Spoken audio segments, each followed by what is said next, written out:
I was invited to a place called Hope, Arkansas, to attend and speak at a funeral of my former roommate, Nolan Ross. Going back home, you're always so excited. You haven't seen people in so long that you have seen that I forgot to take a lot of things that I should have taken, and one of them is my medicine. In that little small town of Hope, Arkansas, it was hard to find a drugstore that would give me medicine during that weekend time. So I was out of medicine for 4 days. And on my way back home, my son was driving the car, and I was on the passenger side. So I was asleep the majority of the time. So I really didn't feel anything until I woke up in Little Rock to go get some gas. I had this numb feeling. I couldn't walk, and I was stumbling. I thought, well, maybe I'm just tired, or maybe I'm just sleepy. The warning signs of a stroke are very important, and one should pay attention to that. They can be anywhere from somebody's having a sudden loss of vision. One thing is important, everything is sudden change in their body, okay, whether it's a sudden loss of vision, sudden change in speech, dizzy feeling which comes on suddenly. Then they can have some weakness in arm or leg, or numbness or weakness in arm and legs, one or the other side of the body, or a droop in the face, or trouble in walking, sudden change in their balance. These are all early sign or warning sign of stroke. I did not know the warning signs. Now I do. I wish I had known a lot earlier the distances and all the stuff that occurred when you have the stroke. It might have prevented me or caused me to do a little something different. The important thing is that when they have symptoms and developing weakness, to present to the hospital emergency room right away. So I stopped in Fayetteville, and they told me they thought I was having a stroke. So they treated me there, and actually they spent the night. But I was hard-headed and wanted to get back to Kansas City. So I left the hospital after they said I was doing okay, saying, well, it's only 2.5 hours, I can make it back. There are different treatment based on the time that they present to the hospital. We use clot-busting drugs, which can be given directly into the blood vessels, and they can dissolve the clot. 5 years before me having my stroke, I was diagnosed with high blood pressure.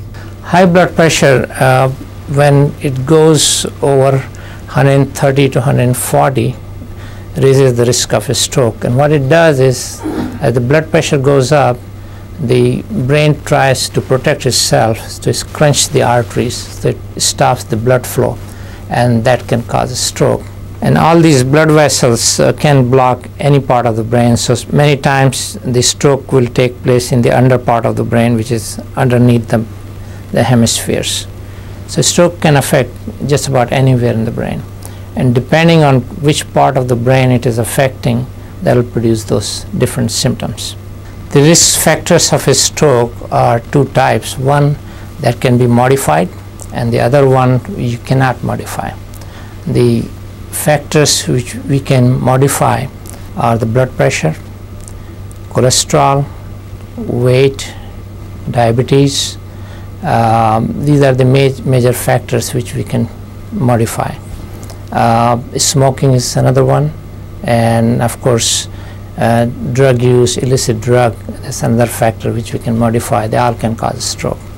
The factors we cannot modify is, of course, the age, the race, the gender, certain heart conditions, you're born with it, family history, you know, the members in the family have a stroke, you cannot change that. So those are the factors you cannot modify. And then if you have a unmodifiable factors, you should pay more attention to the factors you can modify, so that it can reduce the risk of the stroke. It's real hard to be sitting on the background and seeing someone else take over your dream. They may be doing a good thing, but no one can do it exactly like you feel that no one can do it exactly the way you do it. So you're always jumping and moving, say, who want to go a different way. But I am so proud of the young man who's taking over my position. He's doing such an excellent job. It has changed my lifestyle because I'm used to being there. I'm used to performing, and I can't do it. A whole lot of things I want to do, I can't do. I can't run with the kids. All the things I used to do, I don't do anymore. So I just sit back now and just watch and observe. And a lot of times I cry because I want to do it. And no, I can't do it right now. But my doctor says I'm going to get better. And that's why I have not slowed down. I continue to go to my practices. I continue to be involved with my children. I'm not going to let this stroke stop me. Follow your doctor's instructions. Take the medicine as you're supposed to take it.